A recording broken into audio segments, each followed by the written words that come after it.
तो भाई लोगों, आज हमारे पास एक इतना कमाल का स्मार्टफोन है जो दुनिया का नंबर 1 कैमरा स्मार्टफोन है। और ये हमको पता चला जब हमने DxOMark की वेबसाइट टेस्ट करी। ये वेबसाइट बेसिकली सारे दुनिया भर के कैमरास को टेस्ट करती है, स्मार्टफोन कैमरास को, और उसके बाद रैंकिंग करती है कि किसका कौन से नंबर पे आना चाहिए। तो भाई ये जो स्मार्टफोन है, हालांकि इंडिया में नहीं बिकता, लेकिन इसका कैमरा दुनिया में सबसे अच्छे कैमरास में एक नहीं, नंबर 1 पे। और आपकी बुद्धि तो तब चकरा जाएगी जब आपको पता चलेगा कि इंडिया में बिकने वाले सबसे फ्लेक्सी स्मार्टफोन ये 1.5 लाख रुपए का iPhone 14 Pro Max 8वीं रैंक पे आता है। मतलब उससे पहले 7 स्मार्टफोन निकल जाते हैं जिनके कैमराज अच्छे हैं, और उसके बाद आता है Samsung Galaxy S23 Ultra। इसको यूज करने के बाद तो मैं भूल गया था कि भाई DSLR का भी यूज करना है, क्योंकि सारी चीजें ये खुद ही कर दे रहा था। लेकिन इसका हाल तो इससे भी बुरा है, ये 15वें नंबर पे आता है। तो भाई ऐसा इसमें क्या है जो ये नंबर 1 पे आ रहा है? और यही एक चूल है जो हमें इसको दुबई के रास्ते इंडिया में मंगाने के लिए मजबूर कर दी। इसके लिए लाखों पे किए हमने।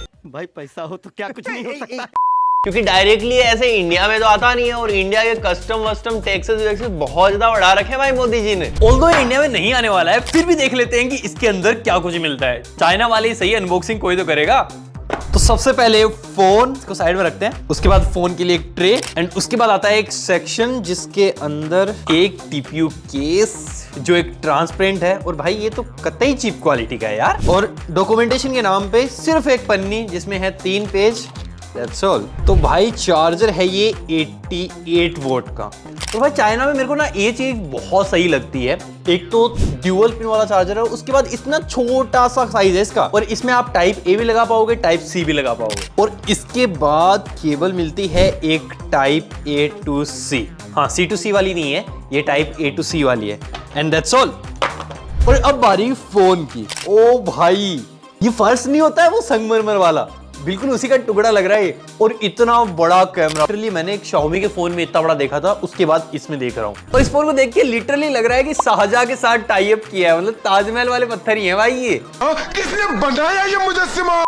तो कैमरा के अलावा कुछ मोटी मोटी चीजें बताता हूँ कि क्या कुछ इस फोन में मिलता है। सामने की तरफ से काफी खूबसूरत लगता है, जैसे पीछे की तरफ से लगता है। इसमें 6.7 इंचेस की एक कर्व्ड OLED डिस्प्ले मिलती है 120 हर्ट्ज के हाई रिफ्रेश रेट के साथ, और इसके बेजल्स लिटरली ना के बराबर है। और इसकी मजबूती के लिए मिलता है कुलनुन ग्लास, और ये ग्लास वही ग्लास है जो अखरोट तक फोड़ देता है। तो इसके लिए ये तो भाई बहुत नॉर्मल सी चीज है, वैसे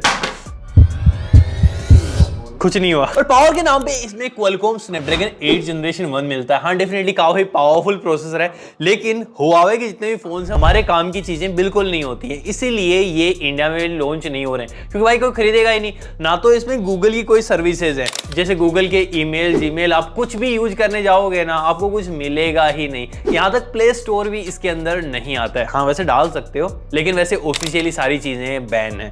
इवन ये एक 5G प्रोसेसर है, लेकिन 5G भी इन फोनों के अंदर बैन होता है। इसमें सिर्फ आप 4G चला पाओगे, 5G भी आप यूज नहीं कर सकते। फायदा क्या इतने रुपए देने का भाई। और ये सारे के सारे बैन्स Huawei पे पास्ट टाइम में लगे एलिगेशंस की वजह से है। इनके 5G इक्विपमेंट जो होते हैं उनमें प्राइवेसी कंसर्न बहुत ज्यादा है, इसकी वजह से इनमें बैन लगा हुआ है। तो बहुत सारी चीजें इवन सब ब्रांड्स के साथ होती हैं, लेकिन मुझे ऐसा लगता है कि ये पर्सनल खुन्नस निकालने के लिए किया गया था, क्योंकि Huawei को अगर नहीं रोका जाता तो आज ये एप्पल की टक्कर की कंपनी होती। बाकी सॉफ्टवेयर के नाम पे इसमें मिलता है EMUI 13.1, और इनका अपना OS होता है Harmony OS, और ये Harmony OS 3.1 पे रन कर रहा है। बाकी बैटरी के नाम पे इसमें 4815 मिली एम्पेयर की बैटरी है, 4815, और 88 वोल्ट की चार्जिंग आपको बॉक्स में मिल जाती है, और 50 वोल्ट की वायरलेस चार्जिंग को सपोर्ट करता है। आप बोलोगे इसमें कौन सी बड़ी बात है? भाई 50 वोल्ट की रिवर्स वायरलेस चार्जिंग को भी सपोर्ट करता है। ये एक सच में बहुत कमाल की इंजीनियरिंग है। और इस फोन को पिछले मैं 8 से 10 दिन से यूज कर रहा हूं, जस्ट बिकॉज ऑफ इसके कैमरास को हम टेस्ट कर पाए इन सारे स्मार्टफोन्स के साथ जिनको हम सबसे अच्छा कैमरा स्मार्टफोन मानते हैं। तो देर किस बात की, चलिए शुरू करते हैं। सबसे पहले कुछ नंबर्स की बात कर लेते हैं। आपको ये देख के लगेगा भाई पक्का 200 मेगापिक्सल 250 मेगापिक्सल के कैमरा सेंसर्स होंगे, क्योंकि यहाँ पे बहुत बड़ा सा भी तो दिख रहा है ये लेंस। लेकिन यहाँ पे जो प्राइमरी सेंसर है वो महज 48 मेगापिक्सल का है, 13 मेगापिक्सल का अल्ट्रा वाइड है, और फिर से 48 मेगापिक्सल का एक टेलीफोटो सेंसर है। तो सबसे पहले मैंने जब बाहर जाके ये पहली वाली फोटो ली तो भाई सच में इसने मेरा दिल खुश कर दिया अंतरात्मा से, क्योंकि इसके कलर्स जो हैं, आफ्टर पोस्ट प्रोसेसिंग है, डिटेलिंग है, वो सारी की सारी एकदम ऑन पॉइंट है। और इतनी कमाल की डायनेमिक रेंज तो ढूंढने से भी नहीं मिलती। और इसकी फोटोज में डिटेलिंग का एक मेजर रीजन है इसका जो थर्ड टेलीफोटो लेंस है, इसमें f2.1 अपर्चर मिलता है, जिसकी वजह से लाइट ज्यादा गैदर करेगा। और जो भी कैमरा जिसमें घुसने की जगह ज्यादा होगी ना भाई, वो आउटपुट भी उतना ही कमाल निकाल के देगा। बहुत सारे फोन में आपको मैक्रो सेंसर भी देखने को मिल जाता है भाई, छोटी छोटी चीजें देखने किसको नहीं पसंद है, लेकिन ये और भी ज्यादा गहराइयों में चला जाता है, बिल्कुल भाई पाताल लोक तक। और इतनी गहराइयों में जाना किसको नहीं पसंद है ये बॉय। और इस चीज की चलो थोड़ी सी लाइव टेस्टिंग कर लेते हैं। यहाँ पे सुपर मैक्रो मिल जाता है, तो भाई डिटेलिंग तो है। और ये जो कालापन मुझे अपनी स्किन पे दिख रहा है ना, इसके लिए मुझे लाइक चाहिए दबा के, बहुत मेहनत करते हैं भाई। वैसे तो हमको नाइट मोड भी इसका बहुत ही कमाल लग रहा था, सारी फोटोज बिल्कुल ऑन पॉइंट आ रही थी, बहुत ही सही लग रही थी सारी चीजें।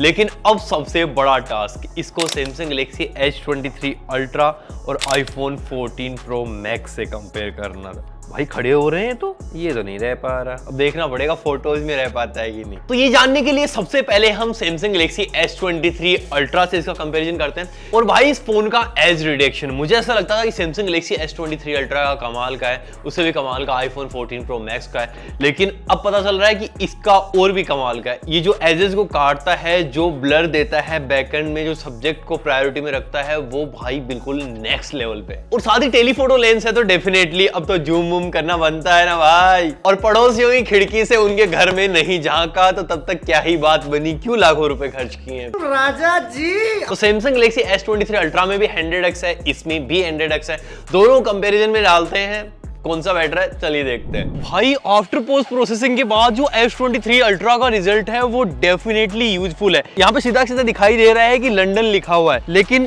10 कहाँ गया, दिखाई इसमें भी दे रहा है लेकिन इतना क्लियर नहीं है। और डेफिनेटली 13 मेगापिक्सल का अल्ट्रा वाइड है, इसको भी टेस्ट करना बनता था। और इसको टेस्ट करने के लिए हमने S23 अल्ट्रा और आईफोन को दोनों को साइड बाय साइड रखा, और सारी फोटोज में हमें सैमसंग और आईफोन ज्यादा बेटर लग रहे हैं एज कम्पेयर टू हुआवे के। और नाइट के टाइम पे जब अल्ट्रा वाइड को यूज किया जाता है तो कई चीजें एकदम ब्लर आउट हो जाती हैं, लेकिन अल्ट्रा वाइड से कौन ही नाइट मोड में यूज करता है भाई। जो प्राइमरी सेंसर से नाइट मोड है वो नेक्स्ट लेवल लाइट गैदर करता है, और ये हो पाता है इसके बड़े से सेंसर्स की वजह से। बहुत ज्यादा लाइट आती है और जिसकी वजह से चीजें एकदम रंगीन दिखाई देती हैं। और लो लाइट में थोड़ी सी विंटेज टाइप की फोटोज को कैप्चर करता है, जो और ज्यादा सुहावनी लगती है। और डेफिनेटली भाई 4K 60 FPS अपना फेवरेट स्पोर्ट है, उसको भी टेस्ट करना जरूरी था। तो हमने वीडियोस में जब इनको टेस्ट करा तो भाई इसकी स्मूथनेस बिल्कुल अलग ही है सैमसंग वाले की, लेकिन इसमें स्मूथनेस ही नहीं है। 4K 60 FPS में पता नहीं क्या जीटर सा फील होता है। ऑल्सो कलर्स भी मुझे सैमसंग की ज्यादा बढ़िया लगे, डायनेमिक रेंज थोड़ी सी इसकी ज्यादा बेटर है, लेकिन बाकी सारी चीजों में सैमसंग S23 अल्ट्रा बहुत नेक्स्ट लेवल परफॉर्म कर रहा है, ये इतना अच्छा नहीं कर पा रहा है। और मेरे हिसाब से एक अच्छे फोन की यही एक डेफिनेशन होती है कि वो सिर्फ फोटोज में नहीं, सिर्फ वीडियोज में नहीं, सारी चीजों को एकदम बैलेंस बना के चलता है ना, सारी चीजें एकदम यूजफुल आउटपुट में निकले ना, तब जाके ऐसा लगता है कि हाँ ये है परफेक्ट फोन। किसी भी चीज में एक बहुत अच्छा हो जाना, किसी चीज में बिल्कुल मात खा जाना, ये तो परफेक्ट की डेफिनेशन हो ही नहीं सकती। लेकिन इसकी खास चीज ये है कि आप इसमें अपर्चर को सेट कर सकते हो। आप इसको f1.4 से लेके 4 तक जा सकते हो अकॉर्डिंग टू लाइट कंडीशंस। और इसमें मिलता है 13 मेगापिक्सल का सेल्फी सेंसर। DxO मार्क के अकॉर्डिंग अगेन ये नंबर 1 कैमरा स्मार्टफोन है भाई।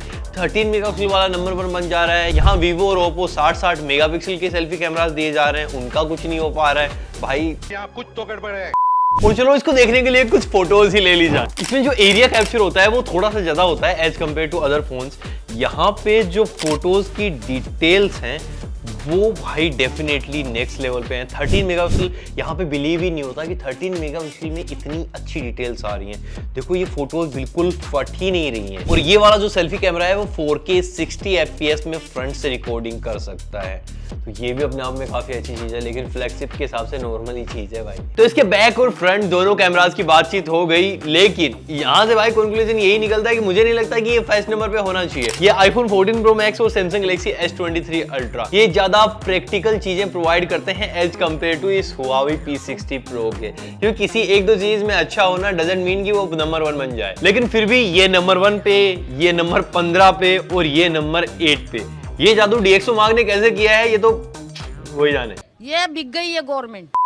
बाकी आपको इतनी टेंशन लेने की जरूरत नहीं, क्योंकि ये फोन कभी इंडिया में आने वाला ही नहीं है। बाकी हुआवे ऐसी कंपनी है जो सच में मुझे लगता है कि इंडिया में आनी चाहिए। मैं भाई दिल से रिस्पेक्ट करता हूँ इनके इनोवेशंस की, इनके आइडियाज की, क्योंकि मैंने इनके Huawei Mate 20 Pro, Mate 30 Pro, Mate 10 Pro ये सारे यूज कर रखे हैं और ये बहुत ही नेक्स्ट लेवल की इंजीनियरिंग को लेके आते हैं। नो डाउट कुछ कैमरा फीचर्स बहुत ही कमाल के हैं, लेकिन अगर ऐसे फोन इंडिया में आते हैं, इंडियन स्किन टोन के अकॉर्डिंग इनको सॉफ्टवेयर अपडेट्स दिए जाते हैं, तो भाई ये नेक्स्ट लेवल करतब कर सकते हैं। बाकी इसको बिल्कुल भूल जाओ, ये नहीं आने वाला है। आपको वीडियो कैसा लगा जल्दी से कमेंट में बताते जाओ। अगर वीडियो अच्छी लगती है तो दबाते भी जाओ टेक मास्टर का सब्सक्राइब बटन और लाइक शेयर करना बिल्कुल ही मत भूल जाना। बाकी मैं मिलता हूं आपसे अगले वाले वीडियो में, तब तक के लिए